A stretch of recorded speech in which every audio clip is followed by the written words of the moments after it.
Hello friends, शौर्य class में आपका एक बार फिर से स्वागत है। तो आज मैं बात करने वाला हूँ यूपीएससी पीईटी 2022 के सापेक्ष जो नई वैकेंसी आई है एक्सरे टेक्नीशियन की, जिनका आवेदन कल 15 जून 2023 से प्रारंभ होने वाला है। और इसकी अंतिम तिथि कब है, संशोधन की तिथि कब है, साथ ही साथ कितनी वैकेंसीज हैं, किन छात्रों को अप्लाई करना चाहिए और पीईटी का कट ऑफ कितना जा सकता है, इन वैकेंसीज के लिए आज इनकी बात करेंगे। और साथ ही साथ ये देखेंगे कि पीईटी 2022 पर 22 के सापेक्ष और अन्य कौन कौन सी वैकेंसीज है जिनके आने की संभावना है और कब तक और कितनी मात्रा में आएंगी वो भी देखेंगे। तो चलिए वीडियो को शुरू करते हैं। तो अगर मैं बात करूं एक्सरे टेक्नीशियन, अभी ये 15 तारीख से यानी कि कल से इसके आवेदन प्रारंभ है। लास्ट जो डेट है सबमिट की वो आपकी 5 जुलाई 2023 है और आप उसमें संशोधन कब तक कर सकते हैं, 12/7/2023 यानी कि 12 जुलाई 2007 तक संशोधन कर सकते हैं। अगर मैं पदों की बात करूं तो कुल पदों की संख्या 382 है। पद का अलग अलग वर्ग के अनुसार कैसे कैसे किया है आवंटन देखते हैं। तो अगर मैं कुल पदों की बात करता हूं तो कुल पद तो 382 हैं। साथ ही साथ जनरल के कितने हैं, आपके 152, एससी के जनरल के 153 पद हैं, एससी के 80 और एसटी के आपके 8 पद और ओबीसी के 103 पद हैं, ईडब्ल्यूएस के 38 पद। तो इस तरीके से कुल 382 पद हो जाते हैं। ये ग्रुप सी की वैकेंसी है, इस चीज़ का ध्यान रखिएगा। और ये तो था लंबवत आरक्षण। क्षैतिज आरक्षण की अगर बात करूं तो देखिए महिलाओं के लिए पदों की संख्या 76 है। साथ ही साथ जो उत्कृष्ट खिलाड़ी हैं उनकी संख्या 7 है और एक्स सर्विसमैन 19, फ्रीडम फाइटर 7 और यहाँ पर डीफ एंड डम यानी कि मूक बधिर और जो श्रवण में दिक्कत होती है उनकी संख्या 8 है। बाकी 7 वैकेंसीज ये आ गई जिसमें एसिड अटैक डॉर्फ वाली जो कंडीशन हो जाती है उनके लिए। बाकी यहाँ पर विजुअली हैंडीकैप के लिए कोई वैकेंसी नहीं है। तो आपके सामने पदों का जो किस तरीके से वितरण किया गया है वो आपके सामने है। अब इसके बाद बात करते हैं आपकी योग्यता क्या चाहिए, क्या अधिमानी आहार्यता है इसकी, वो देख लेते हैं। तो बात करते हैं योग्यता की, शैक्षिक योग्यता की। तो यहाँ पर दिया गया है कि आपका एक्सरे प्राविधिक सेवा नियमावली जो है उसका रूल ये कहता है कि आप कहाँ, उत्तर प्रदेश राज्य चिकित्सा संकाय के एक्सरे डिप्लोमा यानी कि आपके पास एक्सरे में डिप्लोमा होना चाहिए और या उसके समकक्ष कोई अन्य आहार्यता, यानी कि या तो एक्सरे का डिप्लोमा हो आपके पास जो शायद 2 साल का होता है, ठीक है। इसके अलावा अधिमान्य आहार्यता क्या है, डिजायरेबल क्या है, जिन लोगों को प्राथमिकता दी जाती है वो कुछ इस तरीके से है कि प्रादेशिक सेना में न्यूनतम 2 वर्ष की अवधि तक सेवा दी हो, साथ ही साथ राष्ट्रीय कैडेट कोर में बी प्रमाण पत्र हो।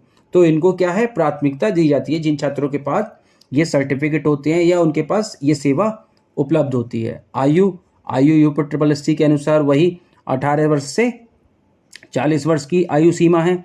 उसके अलावा कैटेगरी वाइज अलग अलग छूट भी दी जाती है जो आरक्षण के अनुसार छूट है, ठीक है।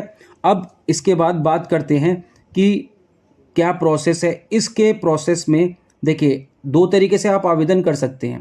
पहला तरीका होता है कि डायरेक्ट आप रजिस्ट्रेशन करके वो फॉर्मेट कर सकते हैं। दूसरा होता है पीईटी 2022 का जो आपका रजिस्ट्रेशन नंबर है उसकी एंट्री करके ओटीपी के थ्रू कर सकते हैं। वहाँ पे आप फॉर्म फिल करेंगे तो आपको पता लग जाएगा। मुझे उम्मीद है कि आप लोगों ने इससे पहले कहीं ना कहीं बहुत सारे फॉर्म भर चुके हैं। अभी वीपीओ का भी एग्जाम आया था, प्रोसेस पीईटी का हो या उससे संबंधित वैकेंसीज का, प्रोसेस दोनों का सेम रहता है।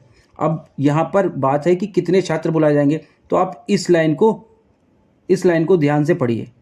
ये लाइन जो बहुत ज़्यादा इंपॉर्टेंट है, क्या है ये, एक्सरे टेक्नीशियन की लिखित परीक्षा हेतु विज्ञप्ति पदों के सापेक्ष श्रेणीवार 15 गुना अंतिम कट ऑफ अंक परसेंटाइल स्कोर 0.2 स्थान तक धारित करने वाले अभ्यर्थियों को सम्मिलित करते हुए मुख्य परीक्षा हेतु शॉर्टलिस्ट किया जाएगा।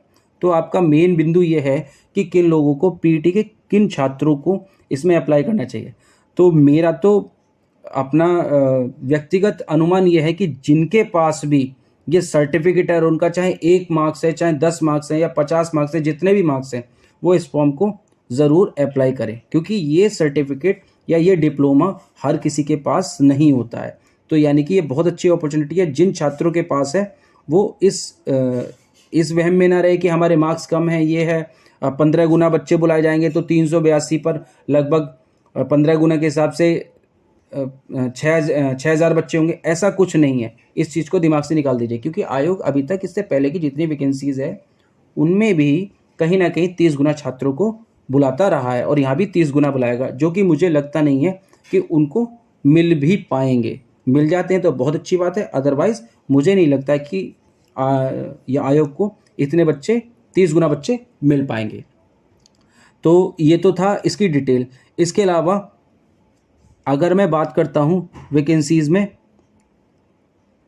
कि कब तक के सर्टिफिकेट मान्य होंगे, तो आपको एक चीज़ ध्यान रखनी है, यहाँ पर जो ये लास्ट डेट दी है ना 5/7, तो EWS का जो सर्टिफिकेट है वो आपका वित्तीय वर्ष 2023-24 का होगा। तो यानी कि कहीं ना कहीं 1 अप्रैल 2023 से बना होगा। तो 1 अप्रैल 2023 से लेके 5/7/2023 के बीच का होना चाहिए। इस चीज़ का आप ध्यान रखिए। ऐसा नहीं है कि आपने एप्लीकेशन डाल दिया लेकिन वो बन के जो आया वो 5 के बाद 6 तारीख को आया, वो मान्य नहीं होगा। इसी तरीके से अगर किसी के पास कोई इस समय एक्सरे टेक्नीशियन का डिप्लोमा कर रहा है और उसका रिजल्ट नहीं आया, तो वो भी उस तरीके से मान्य नहीं होगा। वो बात अलग है कि आप फॉर्म ज़रूर डालिए, फॉर्म की फ़ीस कुछ ज़्यादा नहीं है, 25 रुपये फ़ीस है। बाई चांस कोई ऑप्शन आयोग के पास ना हो कि भाई बच्चे नहीं मिल रहे हैं, तो वो उस कंडीशन में कंसीडर कर सकती है।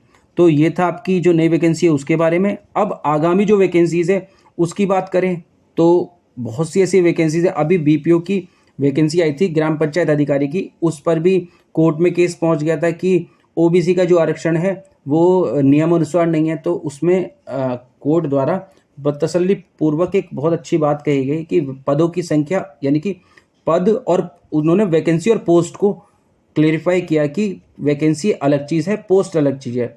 तो उस तरीके से वहाँ पर उस वैकेंसी में कोई भी दिक्कत नहीं है। आगामी अभी लेखपाल की बात चल रही है कि 2022 के PET पर शायद 4,000 या 4,800 लेखपाल हैं, उनकी वैकेंसीज़ भी आ सकती हैं। इसके अलावा जूनियर असिस्टेंट का एक ऑप्शन है। तो आप लोग तैयारी करते रहिए। वैकेंसीज़ 2024 में इलेक्शन है, आई होप कि नई वैकेंसीज़ आएंगी, लेकिन कुछ बच्चे PET 2023 की भी तैयारी कर रहे हैं, तो उस पर भी थोड़ा ध्यान देने की ज़रूरत है कि PET 2023 दीजिए, लेकिन वो कब तक पूरा होगा आप खुद देख लीजिए। 2021 की वैकेंसी है, अभी तक चल रही है। तो आयोग का कहीं ना कहीं रवैया थोड़ा डिले वाला है कि वो काम को थोड़ा डिले करता जा रहा है। लेखपाल की आपके सामने है कि छात्रों का चयन हो चुका है, लेकिन उनके DV की डेट नहीं आ रही है, तो वहाँ पर भी बात चल रही है। और वही चीज़ कहेंगे, बहुत से अभी एग्ज़ाम ऐसे हैं जहाँ पे कहीं ना कहीं बच्चे वेटिंग में ही हैं। आप देखिए, इनकी बात करते हैं, क्या नाम है, जो अभी फॉरेस्ट गार्ड वाले हैं वो हैं, उसके बाद वन दरोगा हैं। तो सभी बच्चे लाइन में लगे हुए हैं, कहीं ना कहीं कोई रिजल्ट आए उसके बाद ही कुछ देखेंगे। तो आपके सामने एक अच्छा ऑप्शन आया है, आप तैयारी कीजिए। और आई होप आपको डिटेल्स मिल गई होंगी। और फॉर्म का लास्ट डेट का वेट ना करके, पहले लास्ट डेट में सर्वर थोड़ा डाउन हो जाता है, कुछ भी हो सकता है उसका बिजी होने का कारण, तो आप पहले ही अपनी सारे डॉक्यूमेंट्स कंप्लीट करके पहले ही फुर्सत में फॉर्म भर दीजिए।